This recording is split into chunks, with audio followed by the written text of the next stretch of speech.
Саламатсыздар ма? Бүгін клубниканың тағы да күтімдері туралы айтамыз. Клубникалардың күнде жақсы жағын көрсетпей, клубникалардың аурулары туралы видео түсіруді жөн көрдім. Себебі біздегі ең басты сұрақ сол болып тұр ғой.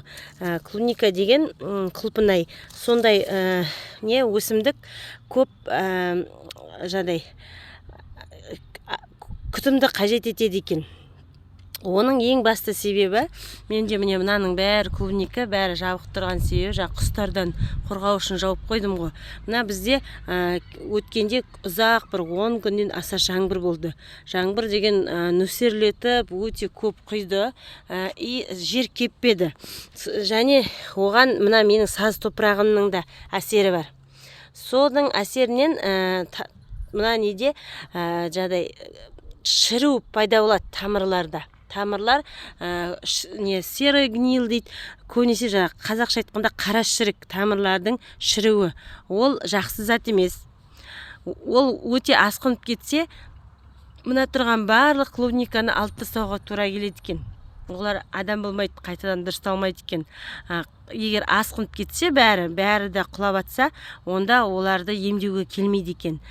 Ол көзге көрінбейді. Мысалы қарап тұрсаңыз, мынандай жақсы болып тұруы мүмкін. Бәрі жеміс беріп, бірақ әлгі мол судың көп болу әсерінен тамырлар шіріп кетеді. Ол мысалғы үйдегі гүлдерге де суды көп құя берсе, сосын астында дренажный отверстиесі болмаса, гүлдер де сөйтіп кейде тамырлар шіріп кетіп жатады ғой.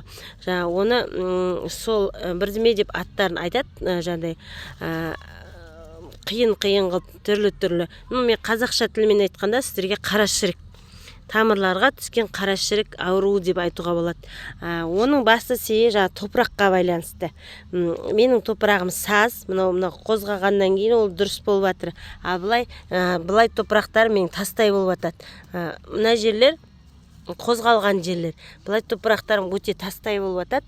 Сазға жаңағы жаңбырдың ұзақ болуынан ол асты кеппегесін жаңағы ауруларды туындатқан болу керек. Сонан осылай қарап келетсең, бәрі жақсы болып тұрады да. Мына жерде мына бір нені жаңа жылдым. Өзіне өзі басындағы жемістермен қаншама гүлімен бірге қурайын деп тұр екен. Енді осылай қурап қалады. Енді соның себебін анықтау үшін астын кестім. Мынау кесілгеннен кейін сарғайып кеткені ғой. Әйтпесе бірінші кескен кезімде ол ақ болып тұрды. Мен сіздерге түсіргенше ол сарғайыпты, соғыс шығып. Ақ болып тұрды. Демек мен бұның түбіне қарай қара шірік кетпеген, тек тамырына түскен деп ойладым. Тамыры себебі олар жақсы жеміс беріп тұрған клубникалар ғой. Тамыры себебі жұлған кезімде, тартқан кезімде бұлайда тастай жер ғой, саз. Қалған бөлігі үзіліп қалды. Демек, шіріп кеткен деп соны енді бұны улау керек. Привикур деген у бар дәрі. Ол дәрімен улаған кезде ол жемісін жеуге болады. Қазір міне қаншама жеміс беріп тұр ғой. Сол кезде енді мен привикурды қолданып көрем. Фитоспорин деген де бар, жаңа басталып кеткен кезінде, бірақ оны көп адам анықтай алмайды. Себебі ол білінбейді. Мынадай үлкен болып, жақсы болып өсіп тұрады, жемісін де беріп жатады. Ешкім оның тамырының астына не болып жатқанын білмейді ғой. Қашан біз жаңағы бүйтіп әбден қурап қалғанша, әсіресе қазақтар қурап қалғанша білмейміз ғой. Осылай бүкіл жемісімен тұрып құлап қалса ғана не болды деп ойлай бастаймыз. Оған дейін қарамаймыз. Фитоспорин деген ол басталып жатқан жаңағы қара шірікке көмектеседі екен. Болмаса көбінесе ол профилактика ретінде, яғни сол қара шірік болмау үшін ол тоже бактерияның басқа түрі қара шірік болмау үшін мына жаңағы спораларды өлтіреді дейді. Керек емес микробтарды өлтіреді. В общем, шірік тудыратын, көгертетін микробтарды өлтіріп тастайтын фитоспорин деген сондай бактерияның түрі екен. Ешқандай зияны жоқ фитоспорин. Ол фитоверім емес, фитоспорин зияны жоқ. Тірі микроорганизмдер ма, сондайлар, соны салған кезде олар мынаның астындағы тамырды шірітетін микробтарды жойып жібереді екен. Ол профилактика, алдын алу мақсатында ғана қолданады екен. Енді басталғаннан кейін привикурмен мен осыны түптеріне құйып привикурмен қарап көрем. Сонда привикурға кетсе, соған аман қалса сақтап, онда қалғаны болмаса фундазол деген. Мына жеріндегі мынаның да мына жағы жақсы тұр, аман. Мына жерде бірнеше ражок болады ғой, міне 2 ражок қой, 2 ражок шыққан, мына соңғы ражок что-то слабый болып тұр мына қасындағы. Демек, менімше болғанда сол түске жаңағы тамыры шіріген болуы мүмкін. Тамырына қара шірік, жаңағы көп судан осы ертеңсінге қарайым. Мынау менде маған ұнамай тұр. Мына жағы жақсы тұр, гүлдері шығып. Сол фундазолмен, бірінші немен көрем, привикурға келмесе, фунгицидтің басқа түрі бар, улайтын дәрінің. Ол фундазол деп айтылады. Бірақ фундазол ол ауыр түрі. Ол ауыр түрі, дәрінің ауыр химикат түрі. Оны мен уласам, ол кезде мен бұдан жеміс алмаймын. Мен онда бұлардың бәрін тек сол фундазолмен емдеймін да, жемістерін алмаймын. Бүкіл ол кезде жеміс беретін бұтақтарын қиып-қиып тастаймын. Босқа күш алдырмаймын. Асқынып кеткен қара шірік, егер тамырларының қара шірігі асқынып кеткен болса, онда ол клубникаларды сақтап қала алмайды екенсіздер. Мен мысалы қаншама жерге ектім, 500 түппа Европадан алдырып.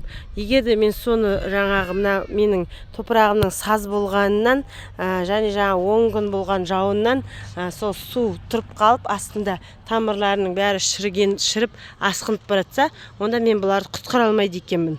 Но мен жауып қойған құстардан қорғау үшін құстар жеп қояды. Осы қазір олар мол жеміс беріп тұрған кезі. Мен мынандай тек жемісін көрсе болды, құстар жетіп келіп, бәрін тістеп жеп тастап кетеді. Мына мұрттарын жылып тұрасыздар. Бұл ремонтантный сортта мұрттарды қалдырмау керек. Себебі мынаның өзіне қаншама басында жеміс бар, оның бәрін шығару үшін күш керек оған. Мына цветонос дейді ғой, мына гүлдері де көп олардың. Өте көп. Мына жерде 1-еуі тұр, мына жерде 2-еуі тұр. Гүлдерді де формирование жасауға болады. Мына жерде 3-шісі келатыр. Мына 4-шісі 5 цветонос тұр бір гүлдің басында. Ол 5-еуі өзі қаншама жеміс беріп жатыр. Міне. Тіпті бұны бүйтіп ашып қарасаңыз, кейде ол астынан тағы да жаңадан цветонос алып келе жатады. Жаңадан осындай гүл алып келе жатады. Жақсы. Бұл альбион деген неден көктемнен күзге дейін беретін сорт қой. Соның бұдыған өкпе жоқ. Бұл байғұста бұл қаншама гүл беріп тұр. Мынада да 1 цветонос тұр. Мына жерде 2 цветонос тұр. Екіншісі мінекей ағында 3-шісі келатыр. 3-шісі тіпті 4-шісі мен қиып тастағанмын. Ол бірінші шыққан ғой. 4-шісі мыналарды қиып тастағанмын. Сонда 4-5 цветоносқа дейін беріп тұр. Оның бәрі әрқайсысы жеміс береді. Мінекей, мынада да толайым бәрі гүлі қаптап жатыр. Мінекей. Сондай кезінде бұларға жақсы күтім керек. Мынада да солай. Мыналардың бәрі мол жеміс беру үшін бұларға күтім керек. Күтім неден керек? Құрттардан да керек. Кешегіде мен фитоверм туралы айттым. Бұлардың жапырағына кішкентай құрттар да түскен. Сол үшін біздер жаңағы мынау қазақылықпен не істеп көп улауға не істемейміз ғой, ой қайтеміз олардың бәрін усызда жақсы өседі ғой деп. Ол дұрыс емес екен, алдын ала профилактика деп. Біздің қазақтар өлуге бір күн қалғанда барады доғдырға дейді ғой. Ал орыстар ерте алдын алып барып жағдайларын тексертіп жүреді ғой, ауырмаса да. Солай мыналарды да алдын ала профилактика жасауым керек екен. Мына жердегі жапырақтар мынадай болған, бірдеме жеген.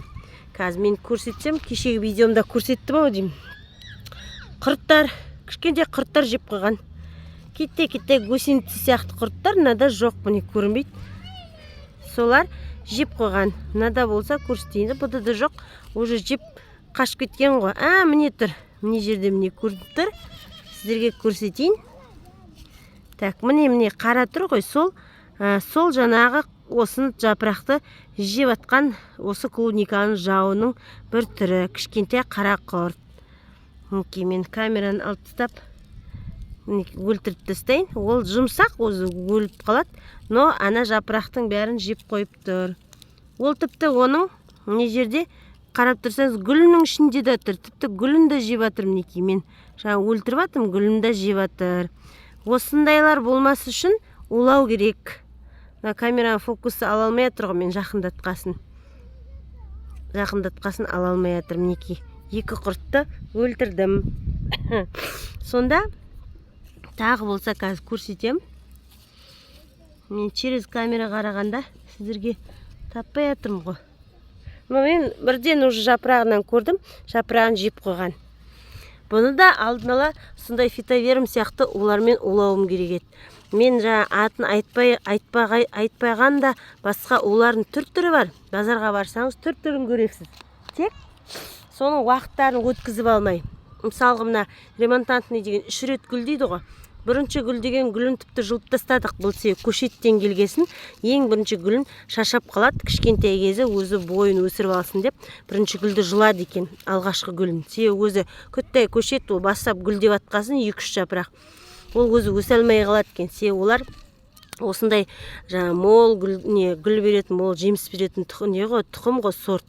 Сондықтан оның бірінші гүлдерін бәрін жұлып тастап, өзінің мынадай кусталып өсуіне көмектесеміз. Бәлен жапырақ болып кусталған кезде екінші гүлін, тіпті кейде екінші гүлін де жұлып тастап, кейбіреулер үшінші гүлін қалдырады.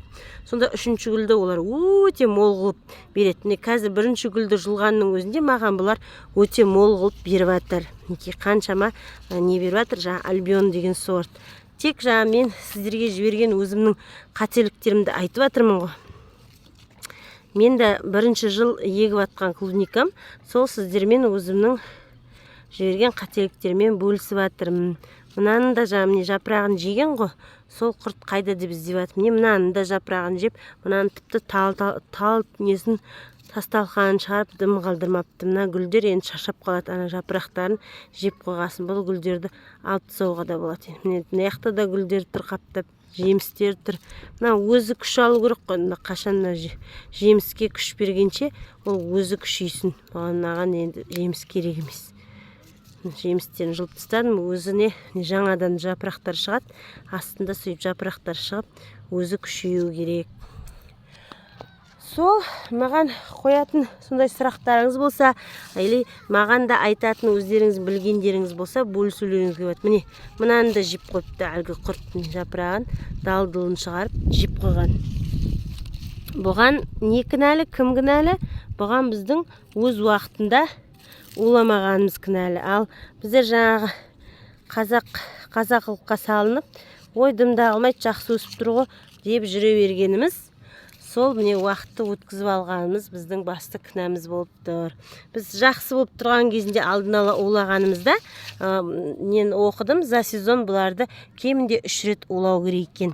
Сонда жаңағыдай бәлематар түспеуші еді. Жаңа жерінде фитоспорин деген айтқан неммен, фитоспорин деген кешегі мен ұзынаған құйып шықтым, бірақ уже мен оған кеш құйғанмын. Сол фитоспоринмен мен ертерек құйғанымда, мына қазында қараңыздар, жемістер ұсақталып қалыпты. Ал бұлардың жемістері мен алақандай помидордай жемістер беріп жатыр еді бұлар. Себебі жағдайы кетіп қалған ғой, кешегі жауын қатты ыссы, бізде бір 40 градусқа дейін қатты ысылар болды. Сондай ысыларда клубниканың жағдайларын кетіреді. Солар жағдайын кетіріп, одан қалса әлгі 10 күн суып кетіп, аяқ астынан нөсер жауындар тоқтамастан жауып, олардың тамырларына зиян келтірген болып тұр. Мен соны алдын алып фитоспоринмен 3 рет осы за сезон тоже суарған болсам, ол қарашіріктен аман қалған болар едім. Енді суармағандықтан, сіздерге сабақ болсын деп айтып жатырмын ғой, фитоспоринмен мына жапырағындағы биттен бөлек, жапырағына бит, құрт түскенді ол фитоверм сияқты олармен алдын ала улайсыздар. Оны да сезонына 3 рет осы жазда. Ал енді тамырдың жаңағы тамырға түсетін қарашіріктен фитоспорин деген умен оны да сезонына 3 рет улау керексіздер. Сонда әлгі жаңағыдай өзіне өзі құрақ қалатын клубникалар болмайды. Мынаның да мынау шығар, міне жапырағында тұр, мына қара құрт оңбаған, жыбырлап жатыр. Мына өлтіру керекпіз. әнеки сол қара құрт бәрін бүлдіріп жүрген. Міне ақ жағында да тұр ау деймін. Қазір көтерейін. Міне мына жерінде де тұр, көріп тұрсыздар, міне жыбырлап жатыр. Мінекей. Осы құрт осыны жеп атқан. Мына жеміс бергеннен кейін улау қиындау ғой, бірақ фитоверм жеміс бергеннен кейін де улауға болады. Себебі ол бір жемістерінің бәрін жинап аласыз да, улайсыз да, сосын 3 күннен кейін келесі жемістерін жей беруіңізге болады екен фитовермді. Қиярда 10 күннен кейін, клубникада, құлпынайда 3 күннен кейін деп жазылған. Қиярдың жемісі несі басы үлкендеу ғой. Мынада 3 күнде кетіп болатын болған клубникада. Осындай мынадай күйге жеткізбес үшін алдын алғандарыңыз дұрыс. Менің сіздерге айтып атқан жан айқайым сол. Алдын алып, мынадай күйге жеткізбес үшін бәрі жап-жақсы болып, жапырағы жап-жасыл болып жылтырап тұрды ғой менде де осылай. Сол кезде мынадай бит-ситтермен улау керексіздер.